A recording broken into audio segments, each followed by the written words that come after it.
Bismillahirrahmanirrahim. Assalamualaikum warahmatullahi wabarakatuh.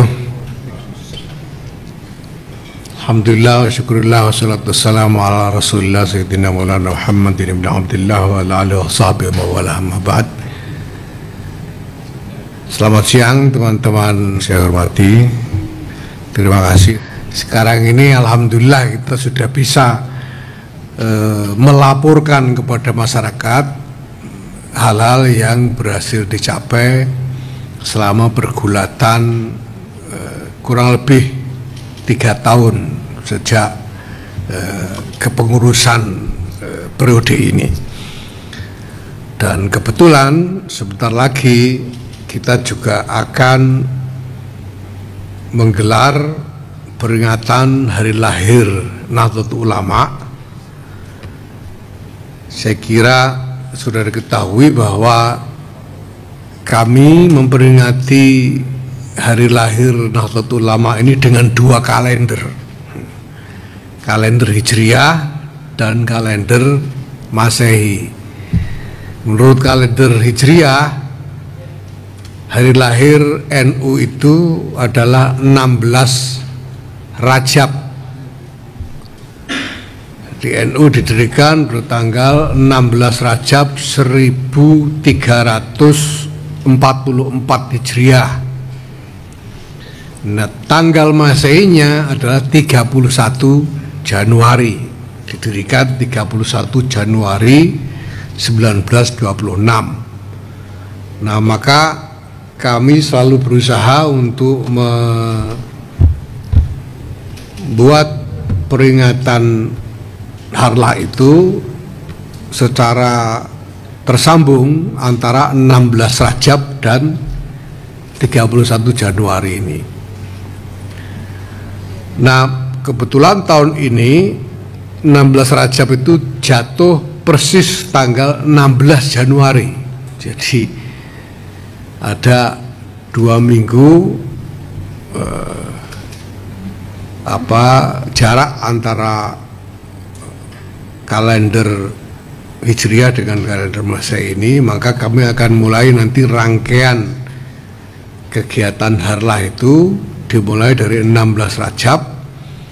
Nah, mestinya berpuncak tanggal 31 Januari, tetapi karena satu dan lain hal, ada pertimbangan-pertimbangan teknis dan lain-lain, maka kita extend, kita perpanjang sampai tanggal 5 Februari, insya Allah nanti sebagai puncak resepsinya. Nah, kegiatannya akan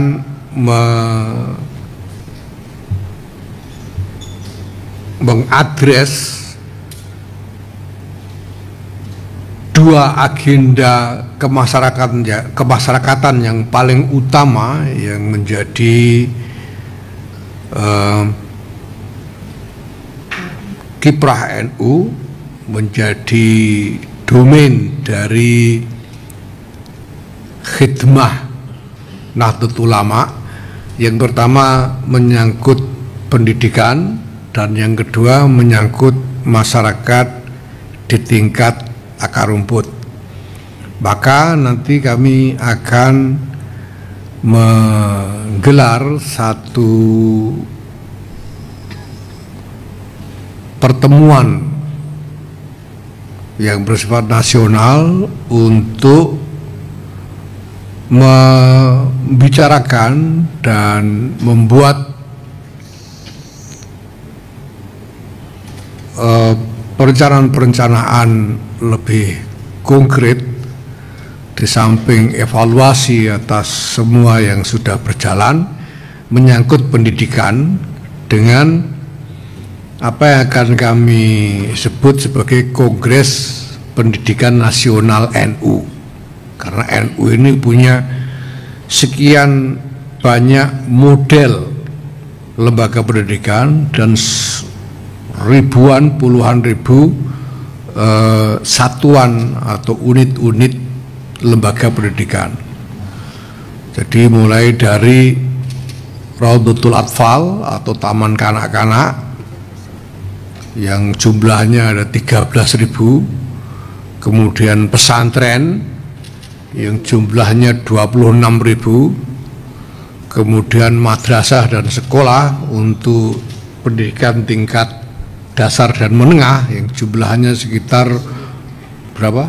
10.000-an, dan perguruan tinggi yang kita punya tidak kurang dari 300 perguruan tinggi di lingkungan NU. Nanti akan ada forum untuk mempertemukan stakeholders dari lembaga-lembaga pendidikan itu untuk melakukan evaluasi, membicarakan problematika dan menyusun langkah-langkah yang akan dijalankan ke depan.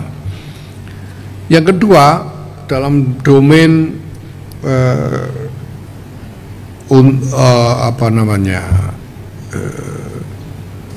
khidmah bagi masyarakat akar rumput, kami sudah meng-create satu wahana yang kami sebut dengan Gerakan Keluarga Maslahat Nahdlatul Ulama, dan ini sudah berjalan hampir 2 tahun. Kami membuat model untuk menempatkan kader-kader NU di dalam kiprah yang langsung berhubungan dengan masyarakat akar rumput, dalam hal ini dalam lokus keluarga, karena kami berpandangan bahwa masalah-masalah masyarakat di tingkat akar rumput itu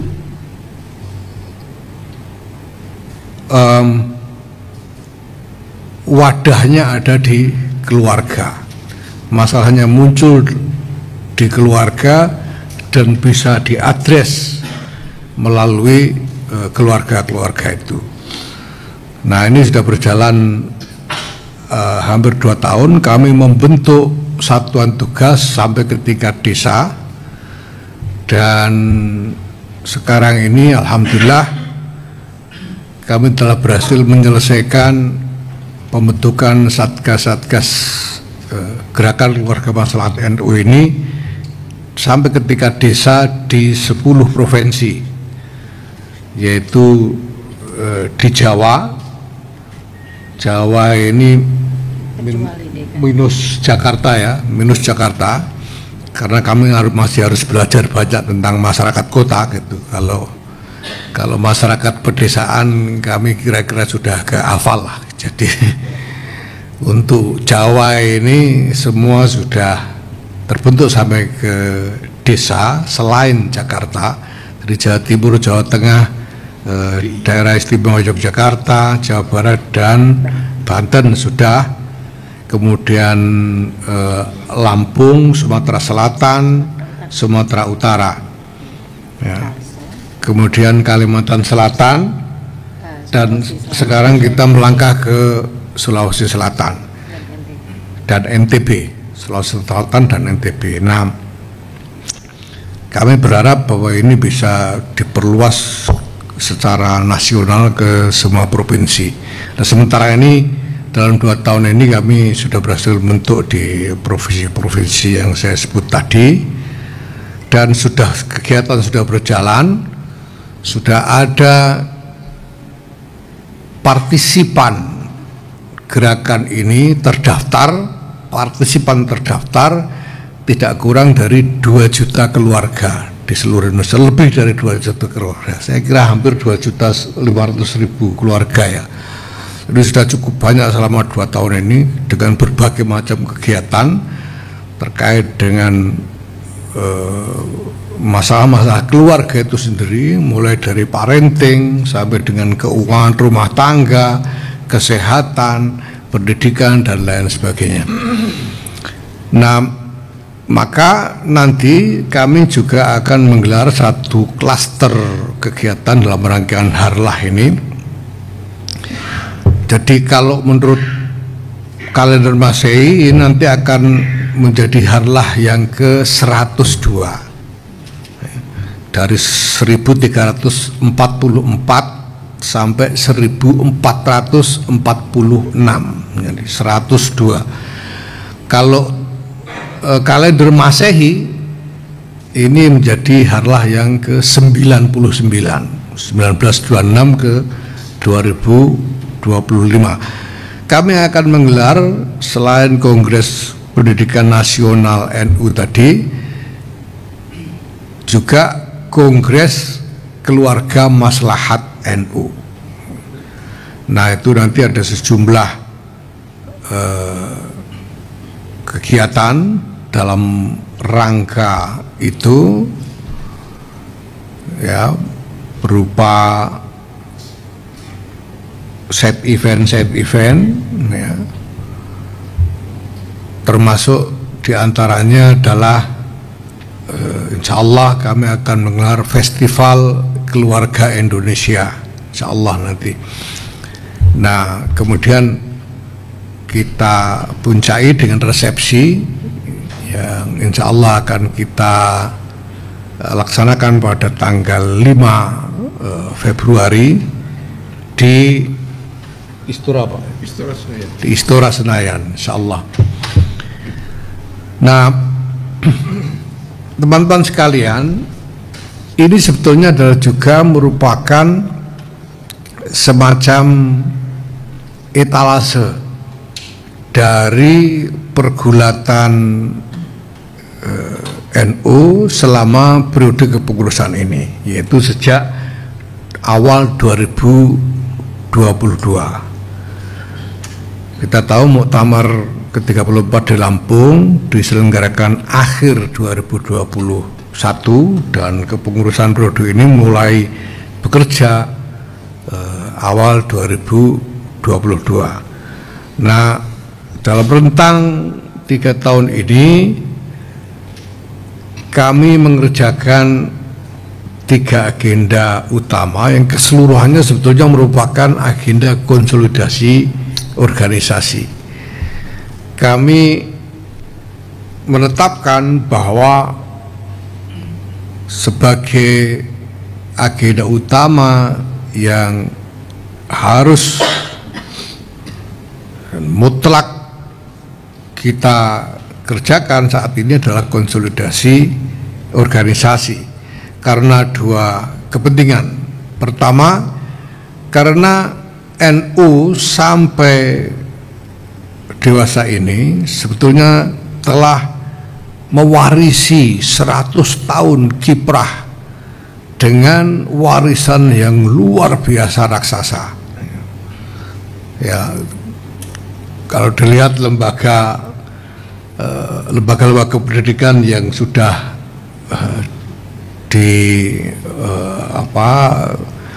diinisiasi itu aja puluhan ribu, seperti saya sebut tadi, belum lagi berbagai macam inisiatif pelayanan masyarakat yang lain seperti pelayanan kesehatan dan juga berbagai macam kreasi yang sudah dibuat dan dilembagakan sejauh ini luar biasa besar. Belum lagi kalau kita lihat tumbuhnya ukuran dari komunitas NU itu sendiri. Beberapa waktu terakhir ini dipublikasikan oleh berbagai lembaga survei tentang perkembangan secara statistik, ya, jumlah orang-orang yang mengklaim dirinya sebagai warga NU. NU itu sampai sekarang tidak punya keanggotaan terdaftar, jadi tidak ada pendaftaran anggota, tidak ada nomor induk dan sebagainya. Tapi di luar sana ada orang-orang yang Entah karena alasan apa, kalau ditanya itu,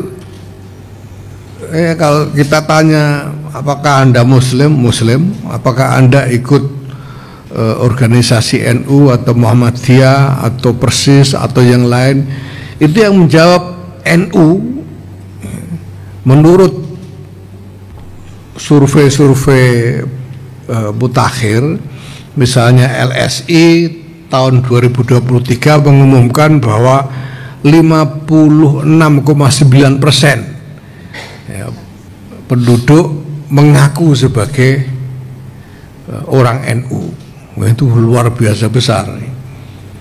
Dan yang terakhir Al-Fara tahun 2024 mengumumkan hasil 57,6% penduduk. Ini luar biasa besar. Nah, semua ini tentu, semua warisan 100 tahun ini tentu harus dikonsolidasikan, dan kita harus meningkatkan kualitas manajemen berbagai macam urusan keorganisasian ini sedemikian rupa sehingga kinerja organisasi Nahdlatul Ulama ini menjadi lebih baik, sehingga lebih mampu mengadres konstituensi yang begitu luas, luar biasa luas, itu begitu besar. Yang kedua, karena kita masuk satu era dengan fenomena-fenomena baru yang unprecedented, yang baru kita temui sekarang dan harus segera kita antisipasi, harus kita respon dan kita antisipasi perkembangan ke depannya pasti akan semakin cepat. Ya, misalnya revolusi teknologi informasi yang buat generasi hari ini itu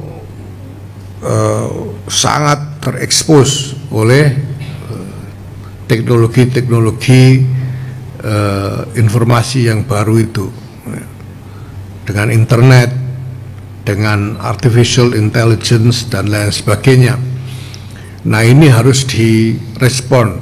Nah, semua itu tentu menuntut adanya konsolidasi yang betul-betul serius bagi keseluruhan pengelolaan organisasi Nahdlatul Ulama ini. Maka sejak awal kami menetapkan konsolidasi organisasi sebagai tulang punggung dari keseluruhan agenda dari kepengurusan periode ini. Nah, konsolidasi itu menyangkut 3 dimensi. Yang pertama, konsolidasi tata kelola, yang itu berarti kami harus merapikan berbagai hal menyangkut tata kelola organisasi, yaitu mekanisme-mekanisme, prosedur-prosedur, ya, dan standar-standar dalam pelaksanaan tugas-tugas keorganisasian ini harus kami perbaiki sedemikian rupa sehingga kinerja organisasi bisa lebih terukur dan strategi untuk peningkatan kualitas kinerja itu sendiri bisa dilakukan secara lebih sistematis. Yang kedua adalah konsolidasi sumber daya, yang ini menyangkut sumber daya manusia dan sumber daya pembiayaan bagi kegiatan-kegiatan organisasi. Pertama, untuk yang tadi sedikit kembali ke dimensi yang pertama, yaitu konsolidasi tata kelola. Alhamdulillah kami sekarang sudah berhasil menyelesaikan berbagai macam desain tata kelola organisasi yang kemudian berhasil kami lembagakan secara nasional. Yang bisa kita lihat sebagai hasilnya sekarang ini adalah bahwa berbagai macam proses keorganisasian bisa berlangsung dengan lebih tertib dan sangat meminimalisir kontroversi. Ya. Sampai sekarang di dalam berbagai macam perhelatan, permusyawaratan organisasi di semua tingkatan ini kontroversi-kontroversi nyaris tidak muncul karena kita sudah punya desain mekanisme-mekanisme standar-standar yang memudahkan pembuatan keputusan pada saat ada perbedaan-perbedaan pandangan maupun perbedaan-perbedaan kepentingan. Sekarang juga bahwa di samping itu ya, instrumen organisasi, lembaga-lembaga, satuan-satuan organisasi yang ada, baik kepengurusan maupun instrumen-instrumen yang lain seperti badan-badan otonom, ini menjadi lebih mapan kehadirannya di tengah-tengah masyarakat. Ya, misalnya sekarang pengurus-pengurus di tingkat wilayah atau provinsi dan pengurus-pengurus di tingkat cabang atau kabupaten kota, mereka menjadi lebih percaya diri, lebih confident, lebih settle, lebih mapan, dan tidak mudah diganggu oleh disrupsi yang dimunculkan dari luar struktur, karena standar-standar semuanya sangat jelas ya. Nah, kemudian konsolidasi sumber daya ini menyangkut dua hal, konsolidasi sumber daya manusia dan konsolidasi sumber daya pembiayaan organisasi. Nah, sumber daya manusia ini kita konsolidasikan melalui sistem pelatihan kader dan kepemimpinan secara berjenjang. Yang ini kemudian kita tempatkan, kita posisikan sebagai tulang punggung dari meritokrasi kepemimpinan di lingkungan NU. Kita punya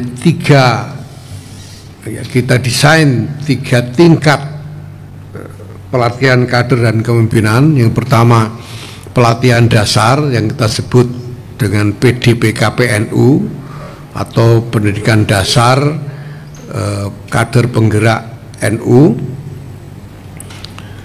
yang sekarang alhamdulillah telah berhasil kita jalankan setelah 2 tahun ini, karena kita butuh membuat persiapan konseptual sebelumnya, dan 2 tahun sudah berjalan, alhamdulillah kita sudah berhasil melaksanakan lebih dari 1000 kali pelatihan tingkat dasar ini seluruh Indonesia, dan sudah meluluskan lebih dari 93.000 kader lulusan pelatihan tingkat dasar ini di seluruh Indonesia.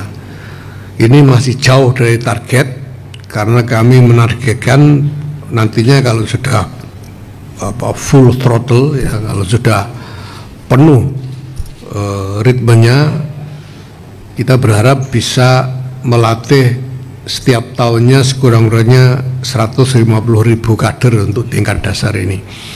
Dan kemudian untuk tingkat menengah kita sudah melaksanakan dengan frekuensi yang cukup besar juga, tidak sebesar di tingkat dasar, tapi kita sudah berhasil meluluskan untuk pendidikan kepemimpinan tingkat menengah ini lebih dari 2.500 kader.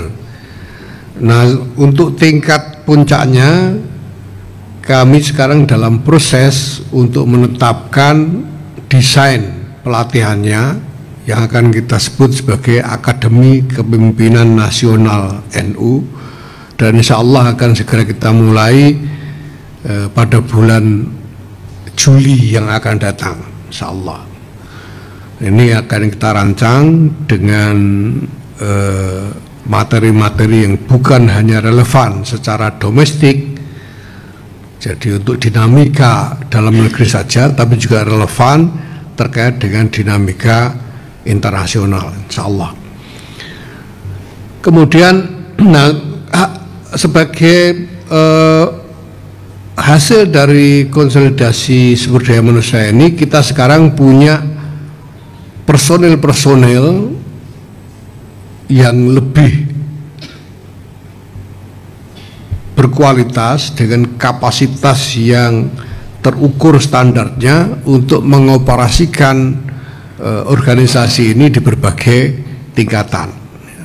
Sekarang misalnya untuk menjadi pengurus di tingkat kecamatan ini kita syaratkan harus sudah lulus pelatihan dasar. Untuk menjadi pengurus di tingkat kabupaten, pengurus cabang, ya, kabupaten kota, kita syaratkan harus lulus pelatihan menengah. Dan insya Allah 2 tahun lagi, insya Allah akan kita terapkan 2 tahun lagi syarat bahwa untuk menjadi pengurus di tingkat provinsi atau wilayah harus sudah lulus Akademi Kepemimpinan Nasional NU. Nah, sekarang ini kita sudah melihat dinamika yang sudah berubah secara umum hampir merata di seluruh Indonesia, karena personil-personil dari kepengurusan yang kita punya sekarang itu sudah memiliki standar kapasitas yang terukur. Kemudian dalam konsolidasi sumber daya pembiayaan, kita sudah menginisiasi berbagai macam usaha, ya, dan sudah mulai berjalan, sudah mulai menghasilkan revenue, sehingga alhamdulillah sebagian besar pembiayaan dari operasi organisasi dalam sekurang-kurangnya setahun terakhir ini sudah lebih banyak mengandalkan revenue yang dihasilkan melalui usaha-usaha yang kita lakukan, ya. Dan porsi dari donasi berbagai pihak ini sudah semakin berkurang. Alhamdulillah, ke depan kita harapkan usaha-usaha ini akan menghasilkan revenue yang lebih signifikan sehingga semua kebutuhan organisasi bisa dibiayai sendiri secara mandiri oleh NU. Nah, yang matra yang ketiga adalah konsolidasi agenda. Kita ingin membangun keseluruhan sistem kinerja organisasi ini sedemikian rupa sehingga agenda-agenda, program-program, kegiatan-kegiatan organisasi ini terkonsolidasi dari pusat sampai ke tingkat paling bawah, yaitu di tingkat desa. Nah, untuk itu kami sekarang telah berhasil menyusun dan menetapkan apa yang kami sebut sebagai rencana strategis nasional NU. Sudah, dan kemudian sekarang sudah mulai dijabarkan di berbagai provinsi menjadi rencana-rencana strategis di tingkat provinsi untuk kemudian sampai ke kabupaten kota dan seterusnya sampai menjadi kegiatan-kegiatan di tingkat akar rumput. Alhamdulillah semuanya berjalan dengan baik sehingga sekarang semua pihak atau semua instrumen organisasi ini menjadi saling tahu dan saling mengerti apa yang dikerjakan oleh instrumen yang lain secara nasional, sehingga semua gerak organisasi ini bisa berlangsung secara lebih sinergis. Lebih-lebih setelah kami menerapkan platform digital sebagai wahana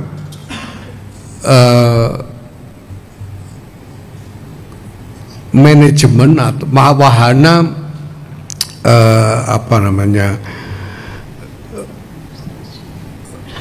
pemrosesan ya berbagai macam urusan organisasi mulai dari pusat sampai ke daerah.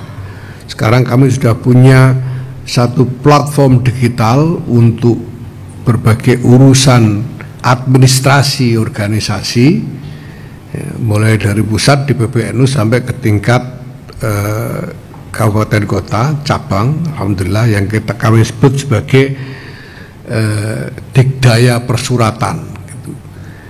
Dikdaya Persuratan itu singkatan dari digital data dan layanan untuk persuratan. Ini nanti lebih lanjut akan kami kembangkan menjadi platform digital untuk berbagai macam bentuk layanan masyarakat yang dikembangkan oleh NU. Ini akan menjadi alat yang memudahkan, yang akan menopang manajemen keorganisasian secara nasional sehingga semuanya menjadi terkonsolidasi, lebih koheren dengan kinerja yang lebih bisa dirasakan secara nyata oleh masyarakat. Nah, dengan semua yang telah kami kerjakan itu, komitmen dasar yang ingin kami tegakkan dalam hal ini adalah bahwa NU ini ingin hadir di tengah-tengah masyarakat untuk berkontribusi mengupayakan kemaslahatan bagi masyarakat secara keseluruhan.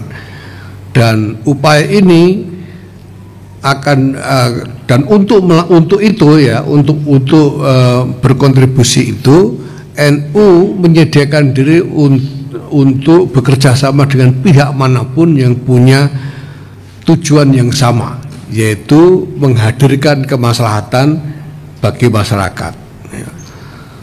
Termasuk dalam hal ini kerjasama dengan pemerintah. Selama ini kami sudah menginisiasi sejumlah hal dalam kerjasama dengan pemerintah, termasuk dalam kegiatan gerakan keluarga maslahat NU ini, dan juga dengan berbagai macam pihak swasta, baik itu kalangan bisnis maupun NGO yang lain.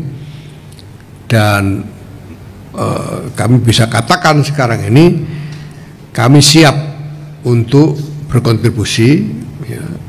Saya sudah sampaikan dalam berbagai kesempatan bahwa pasti pemerintah siapapun pemimpinnya membangun agenda-agenda untuk kemaslahatan rakyat, dan NU siap berkontribusi untuk ikut mendukung dan membantu upaya-upaya menghadirkan kemaslahatan itu. Nah, maka kami juga berharap bahwa pemerintahan Presiden Prabowo Subianto dan Gibran Rakabuming Raka ini juga terbuka untuk kerjasama dengan Nahdlatul Ulama, karena insya Allah kami bisa memberikan kontribusi yang cukup bermakna, terutama dengan instrumen keorganisasian yang sudah berhasil kami bangun secara luas dan menyebar di seluruh Indonesia, dan semuanya terkonsolidasi sehingga bisa digerakkan dengan lebih mudah untuk menghantarkan agenda-agenda kemaslahatan yang dibangun itu, sehingga sungguh-sungguh bisa mencapai dan dirasakan manfaat nyatanya oleh masyarakat di tingkat bawah ya. Saya kira ini yang bisa saya sampaikan sebagai informasi umum. Terima kasih. Assalamualaikum warahmatullahi wabarakatuh.